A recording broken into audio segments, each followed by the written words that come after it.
വേഗം വരുന്നവനായ യേശുക്രിസ്തുവിന്റെ നാമത്തിൽ ദൈനംദിന അപ്പം എന്ന അനുദിന വചനചിന്തയിലേക്ക് ഏവർക്കും സ്വാഗതം. ഇന്ന് ഹാനോക്ക് ഒരു കുടുംബ മനുഷ്യൻ എന്ന വിഷയത്തെ ആസ്പദമാക്കി ചില കാര്യങ്ങൾ നമുക്ക് ചിന്തിക്കാം. അതിനാധാരമായ ഒരു വാക്യം വായിക്കാം.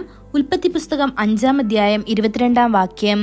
മെഥൂശലാഹിനെ ജനിപ്പിച്ച ശേഷം ഹാനോക്ക് 300 സംവത്സരം ദൈവത്തോടു കൂടെ നടക്കുകയും പുത്രന്മാരെയും പുത്രിമാരെയും ജനിപ്പിക്കുകയും ചെയ്തു. ഹാനോക്ക് ഒരു കുടുംബസ്ഥനായിരുന്നു. കുടുംബത്തോടൊപ്പം ജീവിക്കുമ്പോഴും കർത്താവിനെ പ്രസാദിപ്പിക്കാനും അവനോടൊപ്പം നടക്കാനും കഴിയുമെന്ന് അദ്ദേഹം തെളിയിച്ചു. ദൈവത്തോടൊപ്പം നടക്കുന്നതിന് കുടുംബജീവിതം തടസ്സമാണെന്ന് ചിലർ കരുതുന്നു.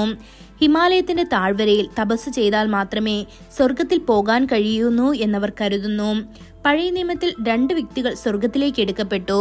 ഹാനോക്ക് എന്ന കുടുംബസ്ഥനും ഏലിയാവ് എന്ന കുടുംബമില്ലാത്ത വ്യക്തിയും. കുടുംബത്തിലുള്ളവരെയും കുടുംബം വേണ്ടെന്ന് തീരുമാനിക്കുന്നവരെയും വിശുദ്ധിയിലൂടെ ജീവിക്കാൻ കർത്താവ് തിരഞ്ഞെടുക്കുന്നുവെന്ന് ഇത് വ്യക്തമായി കാണിക്കുന്നു. ഒരു സത്യം നാം മറക്കരുത്. കുടുംബം ദൈവം സൃഷ്ടിച്ചതാണ്. വിശുദ്ധ ഗ്രന്ഥം പറയുന്നു, എന്നാൽ ആത്മാവിന്റെ ശേഷിപ്പുള്ള അവരെ അവർ ഒന്നാക്കിയില്ലേ, പിന്നെ എന്തിനാണ് അവർ ദൈവിക സന്തതികളെ അന്വേഷിക്കുന്നു എന്ന്. ഇത് മലാക്കി 2-ാം അധ്യായം 15-ാം വാക്യത്തിൽ കാണാൻ സാധിക്കും. ദൈവിക സന്താനങ്ങളെ ജനിപ്പിക്കുന്നതിന് കുടുംബം എന്ന സ്ഥാപനം അത്യന്താപേക്ഷിതമാണ്. ഹാനോക്ക് ഒരു കുടുംബനാഥൻ മാത്രമല്ല, സമൂഹത്തിൽ ജീവിക്കുകയും ചെയ്തു.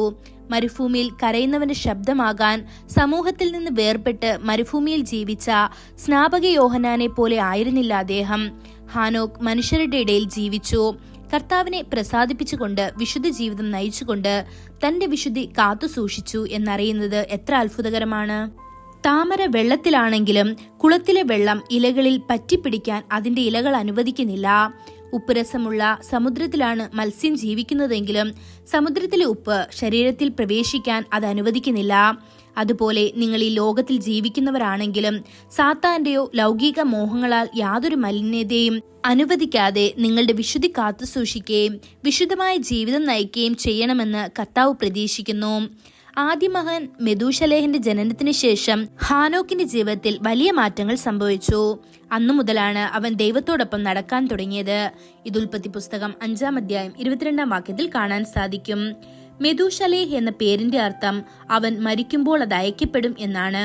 മെഥൂശലേഹിന്റെ മരണം വരെ കർത്താവ് കാത്തിരുന്നു. അതേ വർഷം തന്നെ മെഥൂശലഹ് മരിച്ചു. ഭൂമിയിൽ വലിയ വെള്ളപ്പൊക്കം ഉണ്ടായി. ഹാനോക്കിന്റെ സന്തതിയായ നോഹ ദൈവത്തോടൊപ്പം നടന്നു. നോഹ നീതിമാനും അവന്റെ തലമുറകളിൽ തികഞ്ഞവനുമായിരുന്നു. നോഹ ദൈവത്തോടു കൂടെ നടന്നു.